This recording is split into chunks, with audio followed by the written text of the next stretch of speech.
बिना प्रारब्ध के और बिना भगवान की मर्जी के हम भक्ति नहीं कर सकते, या यूं कहें कि हम चाह कर भी भक्ति नहीं कर पाते। बहुत सी बार ऐसा होता है कि हम भक्ति तो करना चाहते हैं, मन करता है, लेकिन कभी सोचते हैं कि कर ले तो कुछ ऐसे काम निकल के आ जाते हैं कि हम चाहकर भी वो चीज़ें नहीं कर पाते। कि यूँ कहें कि बहुत सी बार हम सोचते चलो मंदिर चलते, लेकिन एंड टाइम पे ऐसा कोई काम निकल के आएगा, नहीं बाद में चले जाएंगे। तो ये माइंड चेंज हो जाता है हमारा कि हम भगवान भी नहीं चाहते कि तुम आओ, क्योंकि जब तक ईश्वर की मर्जी नहीं होगी तुम कहीं नहीं जा सकते। सब कुछ ईश्वर की मर्जी से होता है। ये ब्रह्मांड उन्हीं का रचाया हुआ है। हम तो एक कठपुतली हैं जो उनके इशारों पे नाच रहे हैं। हम तो आज हैं तो कल का हमें पता नहीं कि कल क्या होगा, इसलिए हम फ्यूचर की प्लानिंग्स करते हैं। तो क्या हम हमारे हिसाब से चलते हैं? नहीं। जब बुरा टाइम आता है ना, तो सबसे पहले वो चीज़ें जो हमने प्लान करी है वो ही फेल हो जाती हैं। कि बहुत सी बार हम ये सोचते हैं कि अभी हमें अच्छी खासी सैलरी मिल रही है, अच्छे खासे पैसे आ रहे हैं, हम सेविंग कर ले, लेकिन जब हमारा बुरा टाइम चलता है ना, तो सबसे पहले वो सेविंग ही ख़त्म होती है। अगर वो ख़त्म नहीं होगी तो बुरा टाइम कैसा? सबसे पहले देखा जाए तो हमारा जब बुरा टाइम चलता है तो सबसे पहले क्या जाता है? धन। वो चाहे कैसे भी जाए, या कहीं मतलब हम कुछ काम कर रहे हैं उसमें हमें नुकसान होने लग जाए, या किसी को कुछ बीमारी हो जाए उसमें लग जाए, तो कुछ ना कुछ कारण ऐसा निकल के आएगा कि ना चाहते हुए भी हम मतलब बचा के भी कोशिश करेंगे तो भी हम नहीं बचा पाएंगे। जो जाना है वो जाएगा। जब भी तो दुख का टाइम आएगा कि हम ये सोचते हैं मेरे पास बहुत पैसे हैं, मैं महीने के अच्छे खासे कमा लेता हूँ, तो कैसा दुख। जब दुख आएगा तो सबसे पहले वो ही जाएंगे कि चल पहले तू निकल, बाद में मैं आऊँगा। ऐसे ही होता है।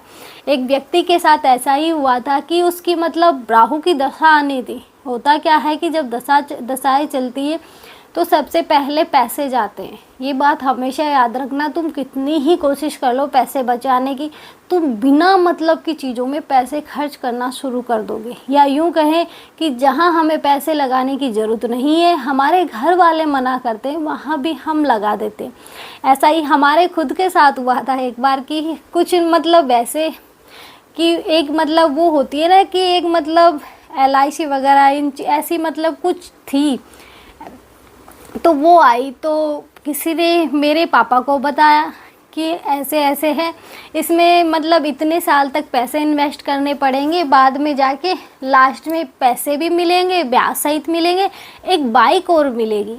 तो ऐसे ही, लेकिन इस चीज़ के हमारी मम्मी खिलाफ थी कि नहीं मैं नहीं चाहती, है ना। लेकिन पापा ने, क्योंकि मतलब वो होता है ना कि जब पूरा टाइम आता है तो सबसे पहले बुद्धि हर ली जाती है। पापा ने बोला मेरी कंपनी के सारे मेंबरों ने ये सब किया है तो डूबेंगे तो हमारे थोड़ी डूबेंगे, सबके साथ में डूबेंगे। अलग अलग मतलब बहाने दिए, तो उसमें सबने करवाए थे। और फिर पापा को तो ये बोला था तेरे डूबेंगे, क्योंकि हम मतलब एक गरीब परिवार से हैं कि एक टाइम तो ऐसा था कि मतलब खाने तक को दाने नहीं थे। बुरी बात, मैं कोई ये नहीं बोल रही कि मैं कोई मतलब बड़े महान इंसान नहीं है। अब बुरे दिन आते हैं तो आते हैं।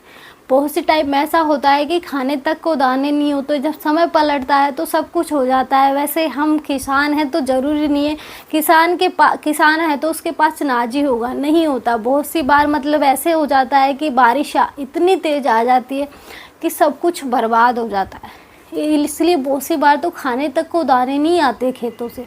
इसलिए मतलब हमेशा वो चीज़ें अच्छी लगती हैं जो दूर की हो।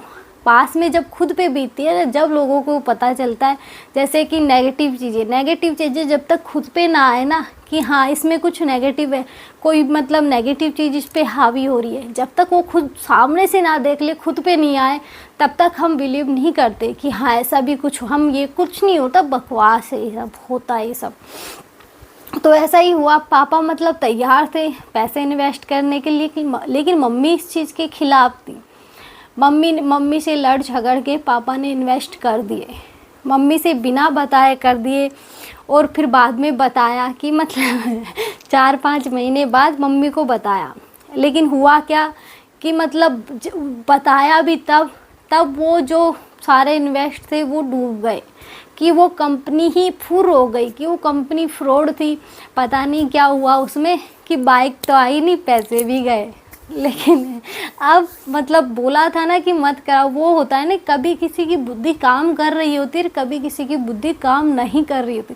जब बुरा टाइम आता है तो हम मतलब मिडिल क्लास से हैं तो एक एक पैसा बचाने की सोचते हैं।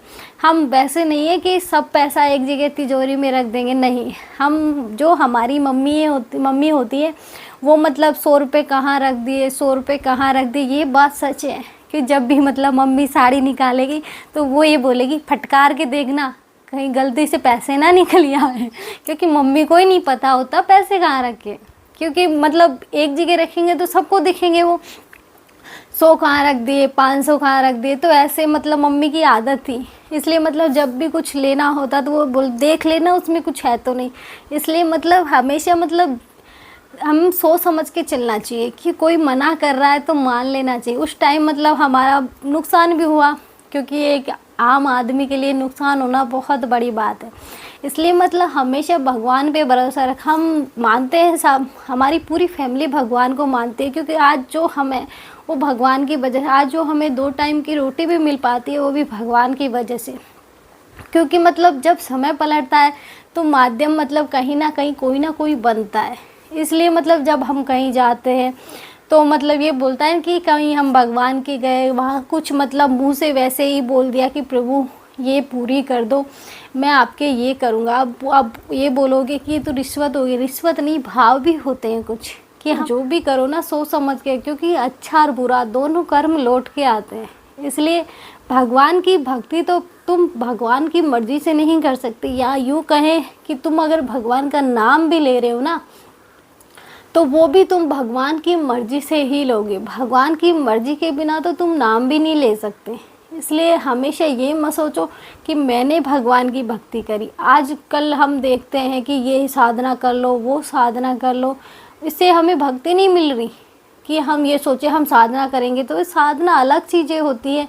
कुछ साधना ऐसी होती है जो ओनली डिमांड के लिए होती है, कि मुझे ये वाली सिद्धि चाहिए, मुझे ये करना है, मुझे ये सिद्धि चाहिए, मुझे ये करना है। तुम अच्छा करोगे तो अच्छा फल मिलेगा। उसमें भी होता है ना कि जो अच्छी सिद्धि करता है उसे अच्छा फल मिलता है, बुरे काम के लिए सिद्धियाँ लेता है तो उसे बुरा ही मिलता है, क्योंकि वही सिद्धियाँ हावी होने लग जाती हैं। क्योंकि जब हम दूसरे पे भेज रहे हैं तो जब लौट के आएंगी तो वो भी आएंगी ना कहीं। इसलिए जब भी कुछ करो ना सोच समझ के करो, या यूँ कहें कि बिना सोचे समझे तो हमें कभी कुछ नहीं। जो आज हम देखते हैं ये मंत्र कर लो इंस्टेंट पैसे आएंगे, ये मंत्र कर लो रातों रात पैसे आ जाएंगे, रातों रात करोड़पति बन जाओगे। रातों रात कोई नहीं बन रहा, कोई अप्सरा थोड़ी उतर के आ रही है। बहुत से तो ये बोलते हैं अप्सराएं सिद्ध कर लो। अप्सरा को झेलने की ताकत भी तो होनी चाहिए ना। हम में नहीं है, हम इंसान हैं, वो अप्सरा है। और मतलब देखा जाए तो वो भी हम गलत ही कर रहे हैं। जो हमारे लिए नहीं बनी हम उसका यूज करना चाहते हैं, लेकिन वो समझो कि तुम जो करने जा रहे हो उसका फल भी तुम्हें मिल रहा है, लेकिन वो चीज़ें हम भूल जाते हैं। क्योंकि दुर्योधन को पता था कि सामने भगवान श्री कृष्ण खड़े हैं। उन दुर्योधन को भगवान श्री कृष्ण ने बोला था कि तू ये युद्ध रोक सकता है, तू चाहे तो ये युद्ध रुक सकता है, तू चाहे तो इतने सारे लोग मरने से बच सकते हैं, पर तू चाह नहीं रहा। उसने बोला कि मैं चाह कर भी ये चीज़ें नहीं कर सकता, कि मैं नहीं चाहता कि ये युद्ध रुके। क्योंकि जैसे रावण को पता था भगवान राम नारायण है, उन्हें तो मतलब वचन था इस चीज़ का, लेकिन फिर भी उन्होंने ये बोला कि मैं मतलब उनके हाथों मरना क्योंकि उनकी मृत्यु उनके हाथों लिखी थी कि बिना उसके कैसे बदल जाए वो। इसलिए मतलब जो होता है ईश्वर की मर्ज़ी से ही होता है, हमारी मर्ज़ी से कुछ नहीं हो रहा। बस प्रभु का धन्यवाद दो कि प्रभु आज आपने हमें जो लाइफ दी है उसमें हम खुश हैं। नहीं तो उनकी लाइफ देखो ना जिनके सर पे छतें नहीं है, जो रोड पे लेटे हुए हैं, लेकिन फिर भी वो मतलब हमारी तरह मतलब दुख नहीं पीटते।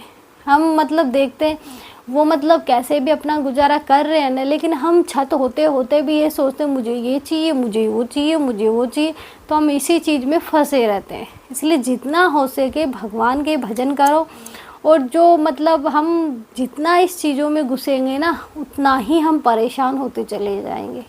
अगर परेशानी से बचना है तो इन चीज़ों से थोड़ा हटना पड़ेगा। आज के लिए इतना ही। जय श्री राम। मिलते हैं नेक्स्ट वीडियो में नए टॉपिक के साथ।